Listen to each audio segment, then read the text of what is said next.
Hello guys! Ako nga pala si Shermin J. Subukaw at ang co-partners ko na si Husam Sensi. We are from Quezon City Polytechnic University at tuturuan namin kayo kung paano nga ba gumawa ng simpleng manicure para mapaganda yung kamay natin. Hello! I'm Yusan Sensi. Ako po yung lilinisan niya sa kuko.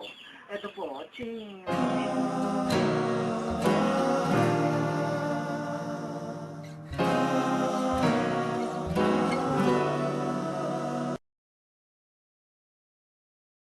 Cutex, tulad ng mga iba't ibang kulay. Meron po tayong baby oil, acetone, mertiolet, cuticle remover, brush, pusher, nail cutter, nipper, bulak, at ang pinakahuli ang ating hand towel.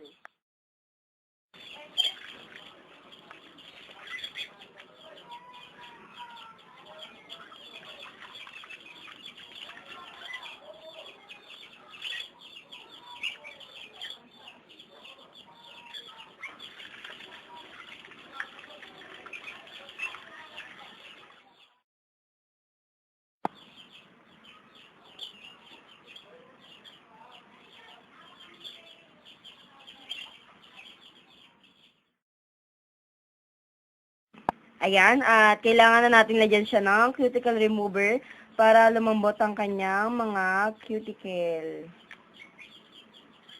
So, kailangan may brush tayo sa kamay, tapos kunin na natin yung pusher natin para matanggal yung mga cuticle niya sa kuko. Tapos na natin yung mga cuticle niya, so kailangan nating alisin yung mga cuticle sa paligid ng kanyang mga kuko. Pagkatapos doon, kailangan na natin gupitin yung mga, o kaya yung mga kuko niya, yung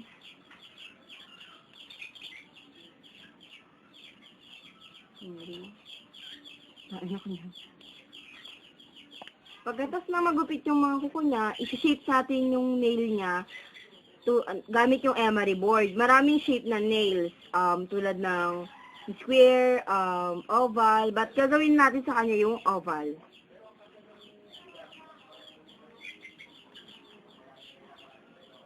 Pag natapos nang gamitin yung emery board at na-shape na natin yung nails niya, kailangan nating maglagay ng mertiolet.